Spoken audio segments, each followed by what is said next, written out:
Sharing my vlog for today, guys. So, ayun, nagpunta ako kay Christy. Nagluto siya ng pansit. Sabi ko sa kanya, baka naman may tuyo ka pa dyan. Magluto tayo dahil matagal na ako hindi nakakakain ng tuyo. So, ayun nga, sakto. Meron pa siyang tuyo. Galing sa kanyang kaibigan.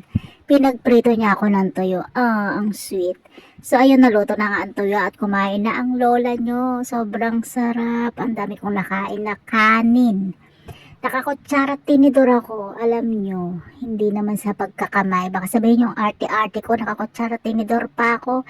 Alam nyo kasi guys, pagka nag-ulam ako ng tuyo, kinakain ko lahat. Ulo, katawan, tinik, hanggang sa buntot. Ubus yan.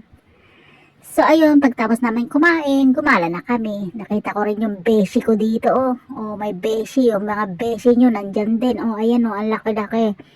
So nag-inom din kami ng milk tea and nag-boat kami. Then sa gagalaan naming Bali. Ito nga pala yung Bali. Bali ng Taiwan. So ayan, kami ng aking BFF. Lakad-lakad, dito na pusod, uy. Oh, nagbaw pa. Ito na ang Bali. O, diba, mahirap basahin kasi baligtad yung camera. After na mag-picture-picture, nagutom ang mga lola nyo. Kumain kami sa Gidli. Then, after namin kumain, ito na, hinihintay namin yung boat dahil pabalik na kami. Siyempre, pagbalik namin sa kabilang ibayo, siyempre, ang ice cream na binabalik-balikan namin. Ayan na nga yung ice cream. Tapos, bumili kami ng street food. Sabi ng aking BFF, masarap daw yung squid. 150 ang isa niyan. So, bumili naman ako. Kaya lang guys, sa kasamaang palad, ako'y nagka-allergy. Allergy kasi ang lola nyo sa street food na na seafood. Kaya, tinry ko lang naman kasi sabi niya masarap daw.